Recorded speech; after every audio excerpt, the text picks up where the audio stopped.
Hi friends, welcome back to our channel. अगर आप इस चैनल पर नए हैं तो हमारा लास्ट वीडियो ज़रूर चेकआउट कर लेना। वहाँ हमने एक बिगिनर कैसे म्यूचुअल फंड या डायरेक्ट इक्विटी इन्वेस्टिंग स्टार्ट कर सकते हैं इसको डिस्कस किया हुआ है।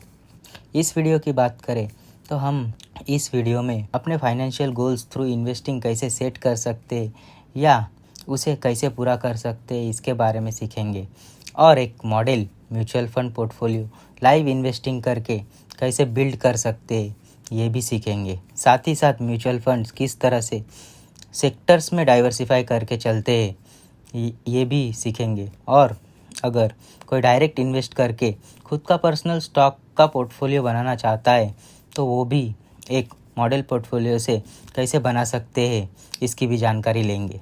तो start with financial goal through investing. तो हर एक के goals person to person different होता है। ये डिपेंड करता है उनके इनकम, एज, प्रेजेंट सिचुएशन के ऊपर।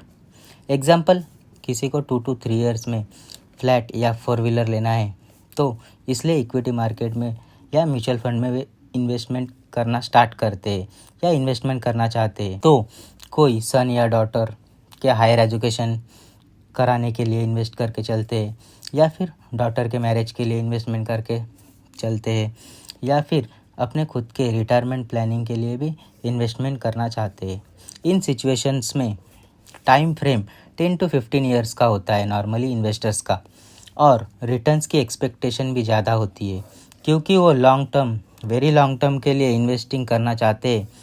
और 2 to 3 इयर्स के रिटर्न्स एंड 10 to 15 इयर्स के रिटर्न्स में ज़मीन आसमान का फ़र्क भी हो जाता है क्योंकि कंपाउंडिंग, जो असली जूस होता है कंपाउंडिंग का, वो इन्वेस्टिंग के स्टार्ट करने के 4 to 5 इयर्स के बाद ही पता चलता है। ये मैं अपने पर्सनल एक्सपीरियंस के बाद आपसे शेयर कर रहा हूँ। और आपके जो रिटर्न्स बनते हैं शेयर मार्केट या म्यूचुअल फंड से, वो हमेशा परसेंटेज वाइज रिटर्न्स बनते हैं। इसलिए आपका इनिशियल अमाउंट या इनिशियल कैपिटल इन्वेस्टमेंट थोड़ा ठीक ठाक होना चाहिए। या अगर आप पर मंथ एसआईपी कर रहे हो तो स्टार्टिंग के 1 to 2 इयर्स में आपको लार्ज और थोड़ा बिगर चंक्स में इन्वेस्ट करना चाहिए। तो आपके जो रिटर्न्स है वो लॉन्ग टर्म में अच्छे बन जाते हैं। अगर आपको ये नहीं समझ में आया तो एग्जाम्पल के तौर पर आपके लिए एक स्टॉक्स लेता हूँ। जैसे बर्जर पेंट्स को ही ले लेते हैं। अगर आपने 2012-13 में बर्जर पेंट्स शेयर में, जो कि अराउंड 50 रुपीज़ का मिल रहा था, आपने अगर उस टाइम फ्रेम में 2 लाख रुपीज़ इन्वेस्ट किए होते तो आज तक 900% के रिटर्न बन जाते, यानी 10 टाइम्स आपका इन्वेस्टमेंट हो जाता। तो 2 लाख का 10 टाइम्स यानी कि 20 लैक्स आपकी जो वैल्यू आज की है वो बन जाती। वही अगर आप 50,000 इनिशियल इन्वेस्टमेंट करके 10 टाइम्स के हिसाब से बनाते तो ओनली 5 लैक्स ही आपके आज तक के रिटर्न्स बनते। तो ऐसे ह्यूज डिफरेंस हो जाता है लॉन्ग टर्म रिटर्न्स में इक्विटी मार्केट में, और इनिशियल अमाउंट या ठीक ठाक सा इनिशियल इन्वेस्टमेंट करने या नहीं करने से। और फिर आपका पोर्टफोलियो एक बार 20 to 30% प्रॉफिटेबल होने के बाद आप अपनी एसआईपी अमाउंट को ग्रेजुअली स्लो डाउन कर सकते हैं और लेटर ऑन कभी अच्छा डीप या गिरावट मिलने पे अपने एसआईपी को इंक्रीज़ भी कर सकते हैं। इससे आपके रिटर्न लॉन्ग टर्म में काफ़ी बेहतर बनते हैं। बट आपके गोल्स आपको डिसाइड करने होंगे। आपको कितने टाइम के लिए इन्वेस्ट करना है, आपको पैसे की ज़रूरत कब है, कितने साल बाद है, या आपको खुद को डिसाइड करना है। एंड मोस्ट इम्पॉर्टेंट, आपको आपके गोल को अचीव करने के लिए आपका मिनिमम अमाउंट रिक्वायरमेंट कितनी है, 2 करोड़ या 4 करोड़, या आपको डिसाइड करना है। और मैं मिनिमम अमाउंट इसलिए बोल रहा हूँ क्योंकि मैक्सिमम की तो कोई लिमिट नहीं होती है। इंसान को जितना मिलते जाए उतना ही कम है ना। तो गोल को हिसाब से आप इन्वेस्टिंग जर्नी स्टार्ट कर सकते। नेक्स्ट, अगर आप म्यूचुअल फंड से स्टार्ट करना चाहते हैं तो आपके लिए मैंने एक डेमो के तौर पर इनिशियल इन्वेस्टमेंट अमाउंट 3 लाख से 3 mutual fund 1-1 lakh to each mutual fund invest किए हैं, आप देख सकते हैं। तो फर्स्ट वाला है HDFC स्मॉल कैप फंड। ये एक स्मॉल कैप फंड है। इसमें ज़्यादातर स्मॉल कैप कंपनीज होती है, यानी कि छोटी छोटी कंपनीज होती है। यहाँ हमें यूनिट शेयर मिलते जो देख सकते हैं आप 145.22 रुपीज़ के भाव से 689 यूनिट शेयर हमें 1 लाख रुपीज़ में मिले हैं। छोटी कंपनीज़ के कारण यहाँ थोड़ा ज़्यादा रिस्क होता है, बट आपको पता है फ्रेंड्स, जहाँ रिस्क ज़्यादा होता है वहाँ रिटर्न्स भी लॉन्ग टर्म में काफ़ी शानदार होता है या काफ़ी ज़्यादा होता है। तो इसलिए स्मॉल कैप फंड में फंड मैनेजर्स रिस्क को डाइवर्सिफाई करने के लिए थोड़े ज़्यादा स्टॉक्स या कंपनीज़ को पोर्टफोलियो में शामिल करके चलते हैं।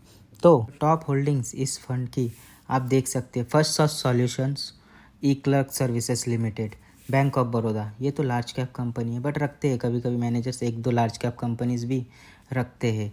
नेक्स्ट एस्टर डीएम, उसके बाद सोनाटा सॉफ्टवेयर, फोर्टिस हेल्थ केयर, एरिस लाइफ साइंस और भी स्टॉक्स है। आप डिटेल्स में इस फंड के बारे में गूगल कर सकते हैं या गूगल करके चेक कर सकते हैं, तो आपको और भी स्टॉक्स जो भी इस फंड में मौजूद है वो मिल जाएंगे इजीली।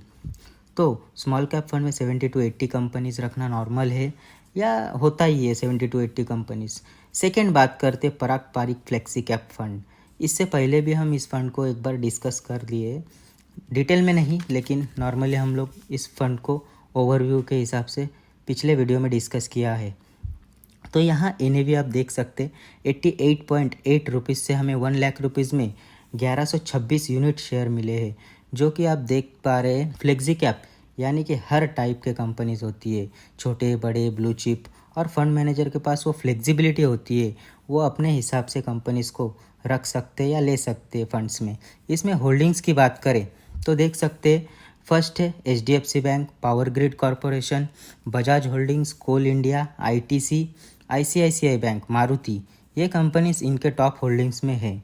और कंपनीज़ के लिए आप नॉर्मली गूगल कर सकते हैं, आपको और भी कंपनीज़ जो इनमें है इस फंड में वो आपको मिल जाएंगे।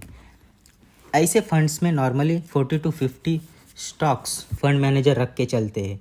और नेक्स्ट बात करें तो Motilal Oswal large and mid cap fund, ये यहाँ हमें 34.94 रुपीज़ के NAV अमाउंट से 1 लाख रुपीज़ से 2864 यूनिट शेयर बाय किए हैं। यहाँ ज़्यादातर लार्ज कैप कंपनीज होती है या ब्लू चिप स्टॉक्स भी बोल सकते हैं, और कुछ मिड कैप कंपनीज भी होती है। इस फंड में होल्डिंग की बात करें तो आप देख सकते हैं Trent, Zomato, Kalyan jewellers, Motherson Sumi, Suzlon energy, Bharti Airtel, prestige estate जैसे कंपनीज टॉप होल्डिंग्स में शामिल है। यहाँ रिस्क एंड रिवॉर्ड दोनों ही कम होते हैं, इसलिए ऐसे फंड में ज़्यादा कंपनीज या ज़्यादा स्टॉक्स का डाइवर्सिफिकेशन की ज़रूरत नहीं होती है। इसलिए फंड मैनेजर्स ऐसे फंड में 25 to 30 स्टॉक्स को ऐड करके चलते हैं। तो इस तरह से आप भी म्यूचुअल फंड जर्नी आपकी स्टार्ट कर सकते हैं, और फिर उसमें पर मंथ SIP भी कर सकते हैं, ताकि आपका net investment, initial investment amount grow कर सके। ये तो मॉडल म्यूचुअल फंड पोर्टफोलियो की बात हो गई। अब अगर आपको डायरेक्ट कुछ सिलेक्टेड स्टॉक्स में इन्वेस्टमेंट करना है तो एग्जाम्पल के तौर पर हम एक मॉडल पोर्टफोलियो को डिस्कस कर लेते हैं। बट फ्रेंड्स, ये एक एग्जाम्पल के तौर पर डिस्कस किया जा रहा है, तो आप इसे कॉपी करके इन्वेस्ट मत करना। पहले नॉलेज गैदर करना, फिर स्टॉक्स को आइडेंटिफाई करके इस तरह से इन्वेस्ट करना।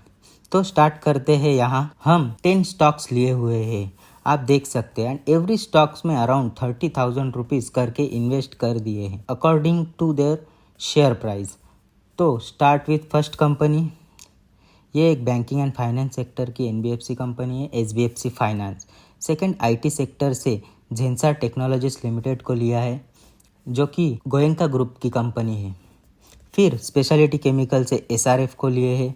नेक्स्ट KP एनर्जी, एक फास्ट ग्रोइंग सेक्टर को प्ले करने के लिए लिया है, जो कि power, wind energy, solar sector पे कामकाज करती है।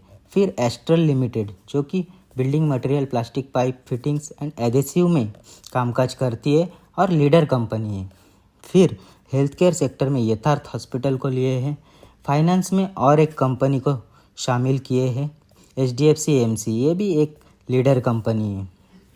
फिर पेंट में बर्जर पेंट को लिए हैं, पेंट सेक्टर को प्ले करने के लिए। रिटेल में टाटा की ब्रांड दिग्गज ट्रेंड को शामिल किए हैं। एंड लास्टली फूड में मिसेस बेक्टर स्पेशलिटी, जो कि एक प्रीमियम बेकरी फूड में कामकाज करती है। इस तरह से हमने हमारे पोर्टफोलियो में 10 बिजनेसेस को डाइवर्सिफाई करके उनके 10 स्टॉक्स को पोर्टफोलियो में शामिल किए हैं। जिस तरह से म्यूचुअल फंड या सेंसेक्स निफ्टी को डाइवर्सिफाई किया हुआ है बिजनेस वाइज, बट हमारा वाला एक एग्जाम्पल पोर्टफोलियो जिसमें momentum companies and small cap companies ज़्यादा है। आप अपने हिसाब से 20 स्टॉक्स भी रख सकते हैं अगर आपके पास इनिशियल अमाउंट थोड़ा ज़्यादा है, और इस तरह से स्मॉल मिड लार्ज कैप का ब्लेंड बनाकर चल सकते। तो फ्रेंड्स, आज का वीडियो आपको कैसा लगा यह आप हमें कमेंट करके बता सकते, और आपको अगर ये वीडियो पसंद आए तो लाइक शेयर सब्सक्राइब ज़रूर कर देना। तो meet you in next video किसी नए कंटेंट के साथ। तब तक के लिए सी यू, बाय बाय।